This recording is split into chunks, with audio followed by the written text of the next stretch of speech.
In US, highest income groups, Hindus, most educated, Hindus, lowest crime rate, Hindus, least divorce rate, Hindus, giant tech CEOs, Hindus.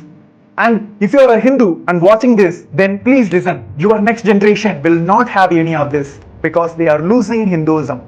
One more thing, you are a crime free and non-violent because you are a Hindu. You have less addiction and depression because you are a Hindu. You are well educated and successful because you are a Hindu. You are happier and contributing more because you are a Hindu. Your parents remains together because they are Hindus. So please wake up now, otherwise the next generation will not have any of this. Let's first see what we have now before we go into what we are going to lose. Globally, Hindus are the most happiest, most non-violent, peaceful and contributing people. In US, Hindus makes up only 1% of the population but have made significant contributions to various sectors and they are the most successful in their respective fields. Of course, income is one of the ways to measure who is more successful than others. So let's start with the income level. Hindus are the highest income groups in US, surpassing others by 20%, with 48% of people earning an income of more than 100,000 US dollars per year.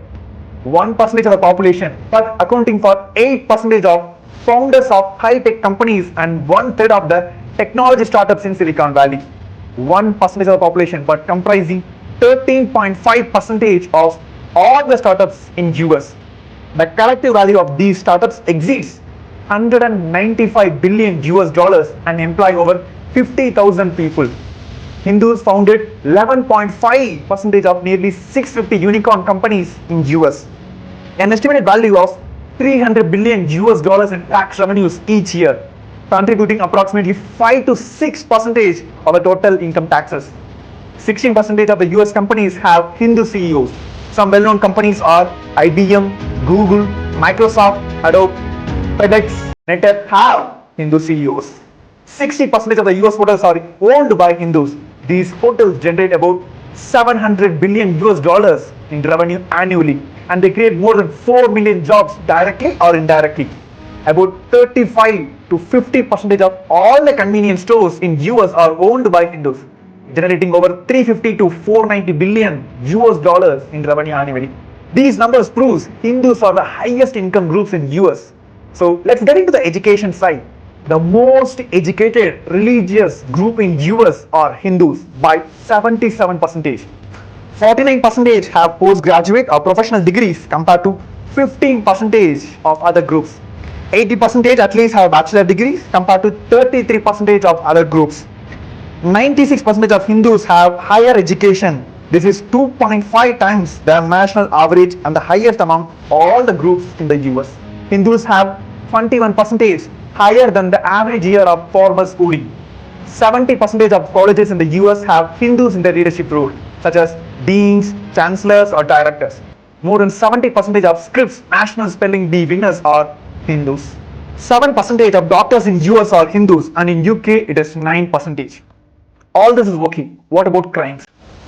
Less than 0.2% of UN prison population are Hindus. It means the crime rate among Hindus is 1/20 of the other groups. For example, if there are 100 Hindus and 100 non-Hindus, the number of criminals among Hindus is 1, while it could be more than 20 for non-Hindus in the same population. Also, the number of Hindu prisoners in the US is decreasing every year and this rate is fastest among all the communities. Hindus are also least likely to be a substance abuser by 3.4%. So let's get into the family structure as well. The average divorce rate in US is more than 40%, whereas for Hindus is less than 5%. Also, Hindus have done a high level of charity, contributing over 3 billion US dollars for universities since 2008 and between 1.5 to 2 billion US dollars for charity every year. Of course, today yoga and Ayurveda become integral part of American lifestyle. Festivals like Diwali, Holi are widely celebrated across US, showcasing the vibrant cultural heritage of Hinduism. And these festivals are celebrated by all other groups also, which proves all inclusiveness of the Hindus. So coming to the conclusion, the stats proves that Hindus are the good people and they only contribute. Hindus do not terrorize, do not colonize, do not convert. Hindus only work hard, contribute and live blissfully. Of course, this is well known to the entire humanity, but now the shocking factor about Hindus and Hinduism is the next generation is losing Hinduism. One side, due to the high level brainwashing by the Hindu phobic and Hindu mesic forces. On the other side, even the Hindu parents are not able to impart the fundamental principles and utility values of Hinduism as an experience to their kids. They are losing these values in the name of modernization. Report says by 2050, Hindus will not have 50% of their next generation. Either they will be converted or become unaffiliated. So we Hindus have a huge responsibility now, just to protect, preserve and revive the greatest utility values of Hinduism. The supreme founder of Hinduism, Bhagavan Nithyananda Paramashivam, the living incarnation of Paramashiva, has revived KAILASA, the sovereign nation for Hindus.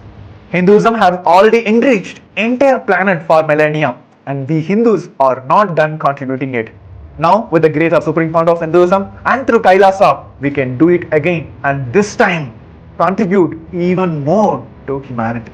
So Hindus, we should not lose our next generation. We have a lot more to contribute to the humanity. Thank you.